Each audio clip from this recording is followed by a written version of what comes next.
Hello, everyone. Welcome to Virtual Thriller Fest, our conversation for action thrillers, driving the pace and keeping it real. I'm Tori Eldridge, author of The Ninja Daughter and the upcoming The Ninja's Blade, the second book in the Lily Wong action mystery thriller series. With me, we have Karen Dionne, #1 international best-selling author of The Marsh King's Daughter, soon to be a major motion picture, and the upcoming The Wicked Sister, releasing August 4th. We have KJ Howe, author of The Freedom Broker, winner of the 2018 Thriller Award for Best Debut Novel, and Skyjack, her second book in the Thea Paris kidnapping series.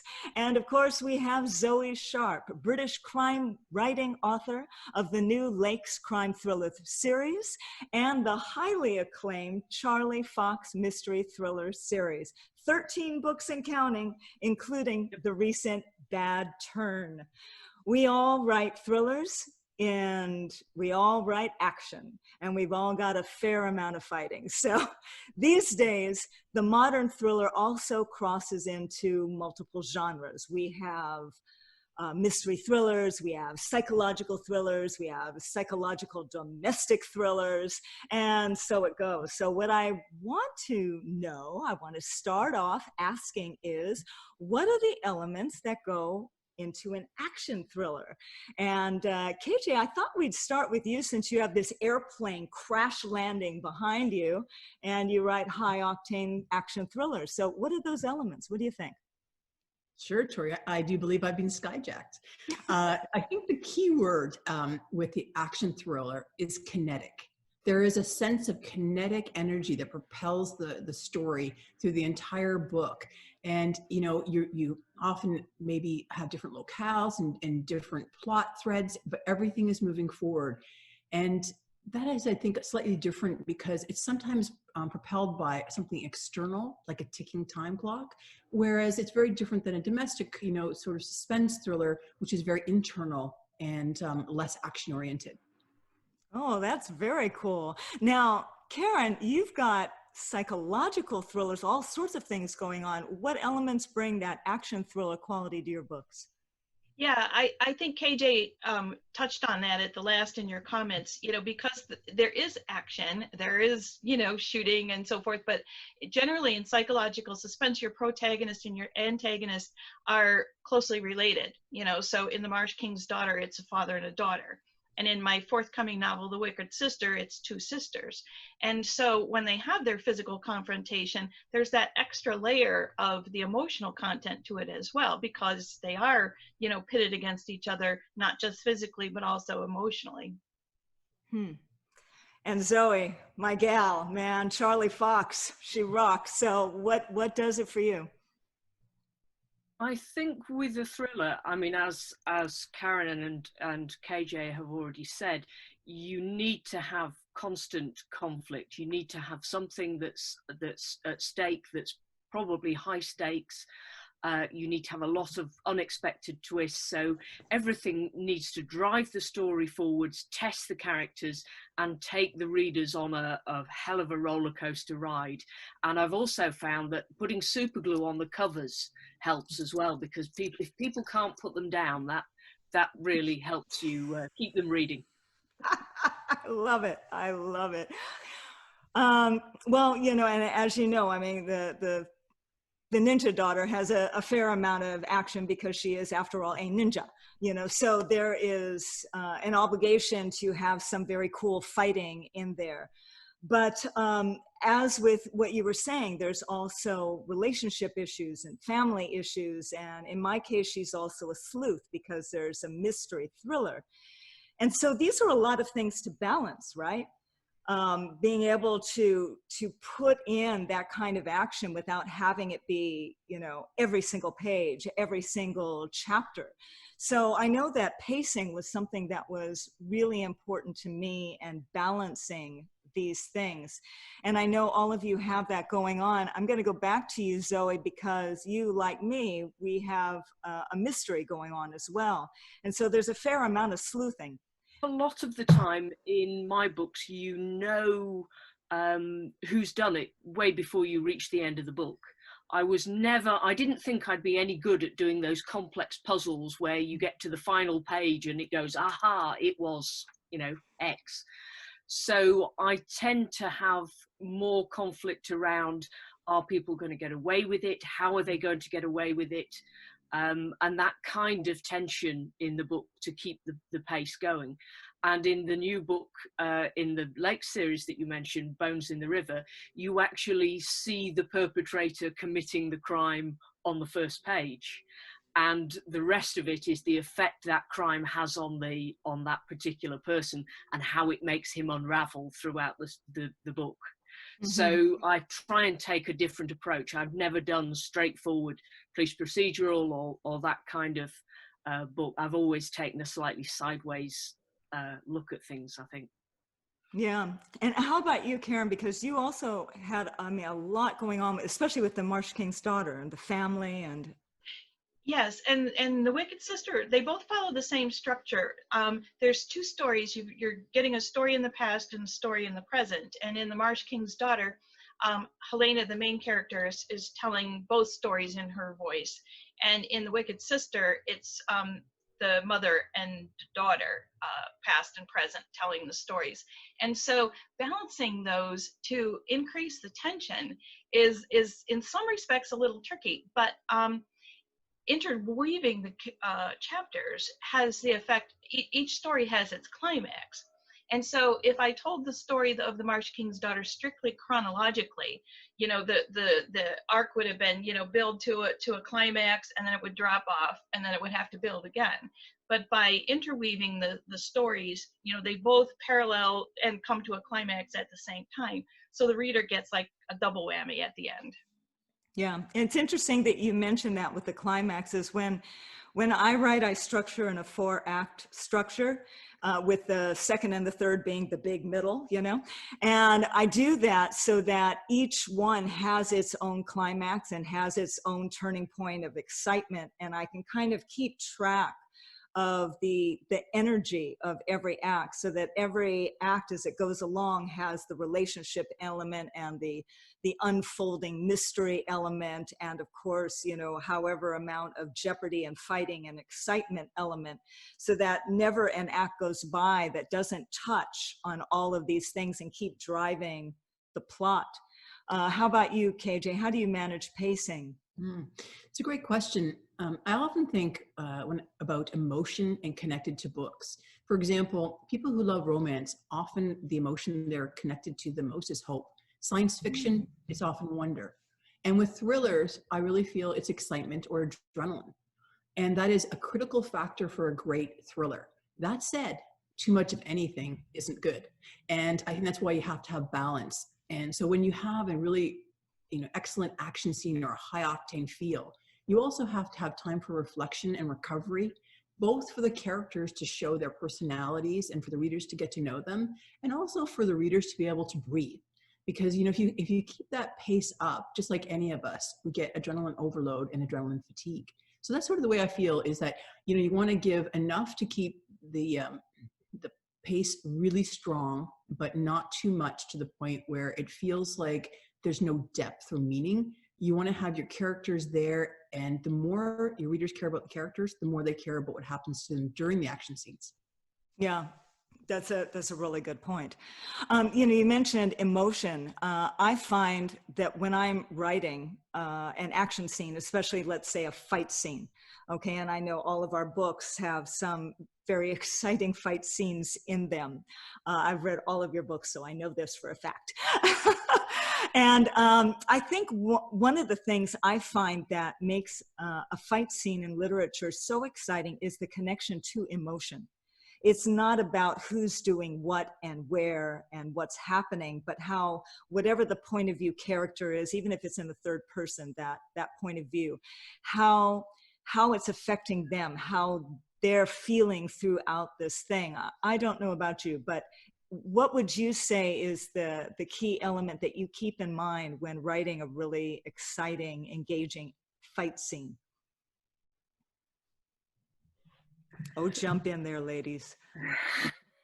Go for it, I Zoe. Go think for you it. have to keep it realistic rather than real.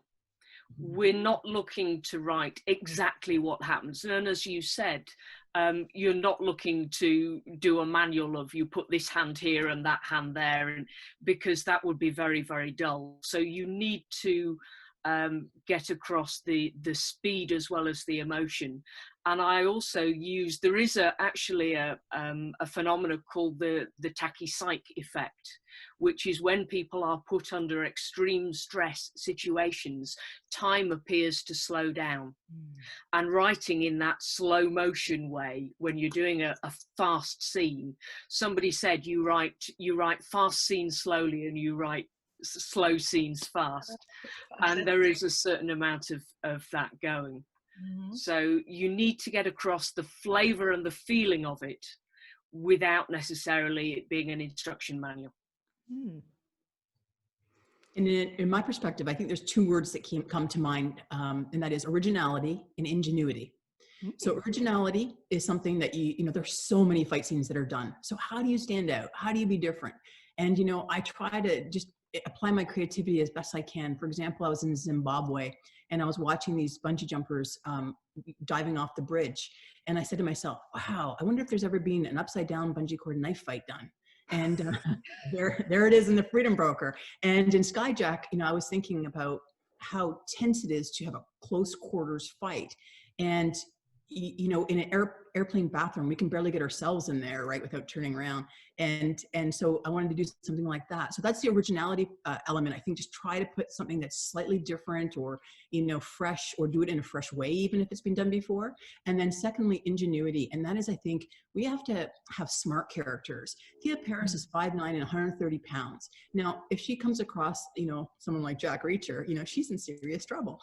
So she has to use her ingenuity in her mind in creative ways to MacGyver tool, like, you know, everyday items into tools for killing, or, you know, basically just some way of getting out of the situation unscathed. I love that you say this because, of course, as a ninja, those two things are really important to me. You know, we call it ninja-nuity, you know, with my training folks and everything. But, you know, I have an obligation, right, to be interesting and original. And also, in addition to that, I wanted to be able to portray my art, ninjutsu, in an authentic way, and in a way that shows people perhaps what it looks like in a modern day twist. So I had that obligation that tacked on to the excitement and everything.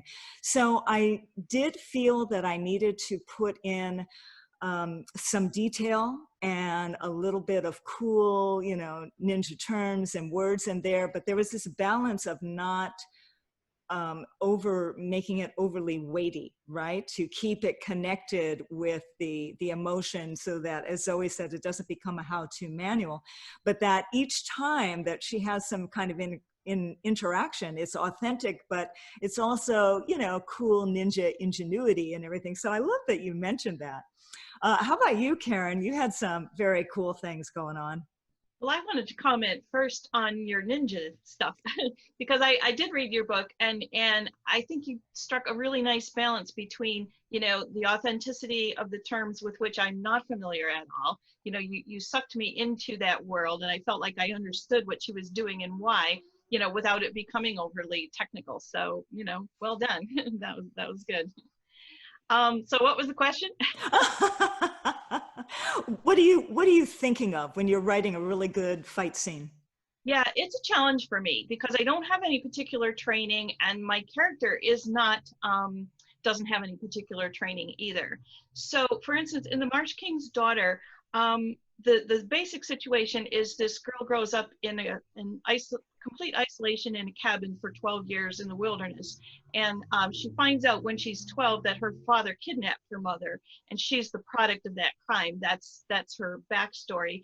And then in the present, her father, who has been in prison for 12 years, has escaped not far from where she's currently living. And so she has to use the hunting and tracking skills that he taught her when she was a little girl to find him before he can find her. So there's the cat and mouse game in the present. And so one of the things that I felt was important to do was to set up, like the fight scene happens at the very end, so I had to set up for the reader what my character was capable of doing. So when she's 5, there's a chapter or a scene where she kills her first rabbit. She and her father are running the trap line, and he's given her a knife for her 5th birthday, and she slits the rabbit's throat, with nonchalance, because that's normal for her. And then when she's 6, she shoots her first deer, and it happens to be a pregnant doe, because they're not respecting hunting seasons, living as they are. And so her father teaches her how to gut and skin a deer, while he does the doe and she does the fawn, and so it builds like that. There's another incident, and then so by the time we get to the end, the reader does not know what this girl will do. Well, they know she's capable of killing her father. Will she? Can she? Because that's such a moral dilemma. So I feel like for me, blocking out the fight scene and everything, yeah, that was important. But it was, again, it was what was going on in her head that was really the important thing to me. I love that you mentioned this because, by the way, The Marsh King's Daughter, one of my all-time favorite books.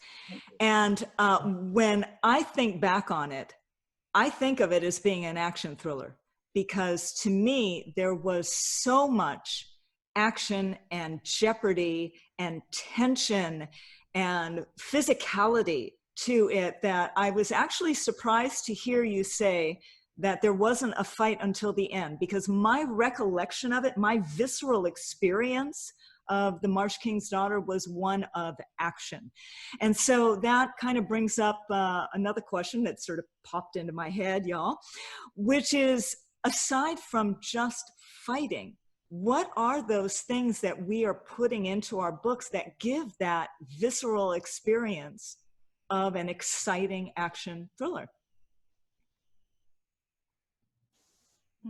KJ. Sorry, KJ. I love writing multiple points of view stories. I feel that's incredibly important for me. I have the deepest respect for people who write in first person. I find that quite challenging because what happens is I feel like we talked about subplots before, and you can leave a cliffhanger in one storyline, jump to another storyline and leave a cliffhanger, jump to another one and leave a cliffhanger, and you're propelling the story forward. And if there's times where the main plot might have to slow down for story reasons or characterization depth, right, where you're diving into what's happening with the character, that subplot keeps propelling the reader forward. And I love posing questions in the reader's minds and never answering them until I absolutely have to. I'm terrible. Yes, you are. You're really awful. How about you, Zoe? Yeah, well, because I'm writing the 2 sort of series at the moment, the Charlie Fox books have always been in first person. And I find I make because your instinct is you write a scene, you get to the end of a scene, you stop, you start a new scene. And now I make a final pass through, and I quite often will move the chapter breaks into the middle of a scene because that's a much better place to create more tension and to make people go, oh, I can't stop there. I'll just have to read another chapter. So I tend to do that with the Charlie Fox books. And as KJ said, doing the multiple viewpoint stuff, you can stop, almost anywhere where it's dramatically good to stop. But I find also verbal confrontations can be incredibly tension filled. Just 2 people having a conversation that is a standoff, particularly if it sounds like 2 people talking, not I need to get across this amount of information and I will have this character tell that character the information I need, which I've read that so many times. And in a thriller, particularly when you start getting quite, technical because of the aspects of the plot, it's very difficult not to do that. So I try very hard not to get exposition in there. It's all people talking to each other. But and that can create just such incredible you do a really good job of that, by the way. I'm really right there with you on dialogue. I used to be an actor, and so dialogue is, I love dialogue. You know, I really get into it. And what I love about it is the tone and the subtext and everything that can be conveyed without saying it. So just the way in which somebody says it, the cadence, the way they interrupt, the timing of it, the context of the conversation. So many things can be explained and shared and set up and intensified simply by the way that we write dialogue. So I think that's a very cool thing that you mentioned that. So Karen, you create tension all over the place that keeps that action going. What are some of the tips that you can offer? Well, I think what Zoe was saying about cutting away is good. And the fact that my novels take place in alternating chapters in 2 time periods, you know, even though it's the same set of characters, I'm able to do that cutaway at a key point, you know, to make the reader, there's one chapter in particular, in reviews, people take me to task. They were like, you know, I was ready to strangle you when you cut away at that point, you know, and I had to flip ahead to find out, you know, the answer to the question that the chapter ended with. So I think that's really, really essential, you know, and that's what we're going for. That's the basic thing. You know, we want to write a thriller that people are going to get caught up in and, you know, just keep flipping those pages and not be able to stop until they reach the end. We might let them take a breath somewhere, but you know, they're supposed to read it straight through if possible. Stay up all night. That's the goal. Just a couple of breaths, one here, one there. It's interesting that you mentioned the first person, KJ. The books the Ninja Daughter was the first book published, not the first book written, but it was certainly the first book I ever tried to write in the first person. And it needed to be told that way. It was that kind of book, probably like the Charlie Fox book, right? Mm-hmm. You know, it was that kind of a book. And there is a certain amount of constraint in there, but it really sparks some creativity in what can she observe personally, what can she hear about, what can she witness, what can be conveyed to her, what can she deduce that will keep things going and interesting and keep that action up. Some of the other ways that I found of creating that sense of this is an action book without actually being in a fight. And Karen, this is something that I saw repeatedly and I mentioned before in The Marsh King's Daughter, is that there are things that our characters can do that are athletic and dramatic and exciting, but aren't necessarily a physical confrontation. And I think that's something that's also pretty exciting, you know, and I noticed that we all do that in there. Is there anything else that you'd like to touch on as far as fighting, as far as action, as far as pacing? Well, I'd like to ask a question of the three of you. How important do you think it is for an author to have actual physical training, to have either, you know, taken courses in fighting and things like that? Sure, well, I'm happy to. I'm sorry, it's the Zoom. So I've spent a lot of time, we all hear about method acting, and I know Tori would know that given her background. I really believe in method writing, and I want to feel and touch any gun that I'm going to use in the story. I would love to do a little bit of hand-to-hand combat or knife fighting, just to get a sense for it. I often work through with you know, my tactical experts a scene and even enact it so that you can see if it works and where it breaks down. And I feel that it's really important for me, and it may not be for others, and it depends what type of thriller you write as well. But authenticity is so key. Like, I've spent 6 years researching kidnapping because I really care about creating the authenticity. And I'm going to hand it off to Zoe, but before I do, I'm just going to say that the first time I ever met was at the very first Thriller Fest where I was there volunteering, and she was off at the gun range with Lee Child and a few other people, so maybe she could touch on that. Yes, we took a group of people off to the gun range in Scottsdale, I think, at that first Thriller Fest, and it was great. I mean, they had a smorgasbord of every available type of weapon, which was great for the experience. If for those people who'd never fired anything, it is quite a remarkable experience. And I like to have, like KJ, I like to have handled the firearms that I'm writing about. The first book in the Lakes series, I had a sniper, and I did a lot of research about the ins and outs of actually being a long-range sniper, because most of the long gun works that I did, the shooting I did, was not over vast distances, not when you have to start taking the curvature of the earth into account. But I think it is important to have some kind of experience, but we can't do everything. I mean, it's great, but when I did a book called Second Shot, where Charlie gets shot twice, I think, on the first page, I decided that was about the limit of how far I was prepared to go to suffer for my art. But I did talk to a guy who had been through the experience of being shot and survived, about the ins and outs of it. So, finding people and asking them the right questions, and then leaving a huge amount of that research out of the book. You just want those little snippets that give you the authenticity you're after. And that's what you manage so beautifully, Tori, with your ninjutsu scenes, that it's obvious how much you understand, even though you're not putting all that information into the book.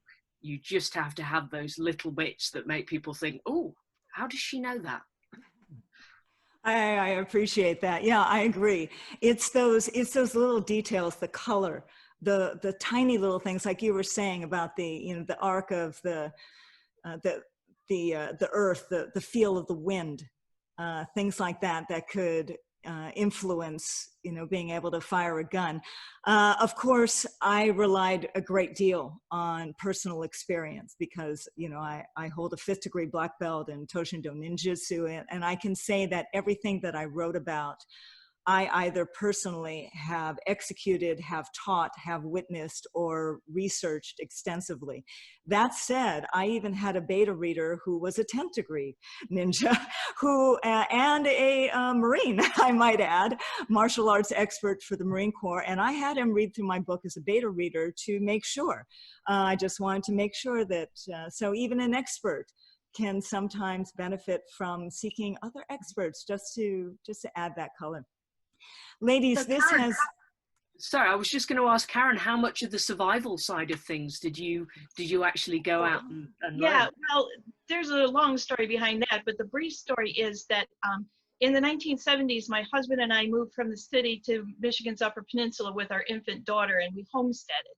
So we did live off the land for a little period of time. And so I drew heavily on those experiences to write the natural part of the book. Ladies, this has just been amazing. And to all of you out there who have been listening, thank you for tuning in to our virtual Thriller Fest conversation on action thrillers, driving the pace and keeping it real. I want you to be on the lookout for Bones in the River by Zoe Sharp. It releases May 26th. And The Wicked Sister by Karen Dion, releasing August 4th. And The Ninja's Blade by me, Tori Eldridge, releasing September 1st.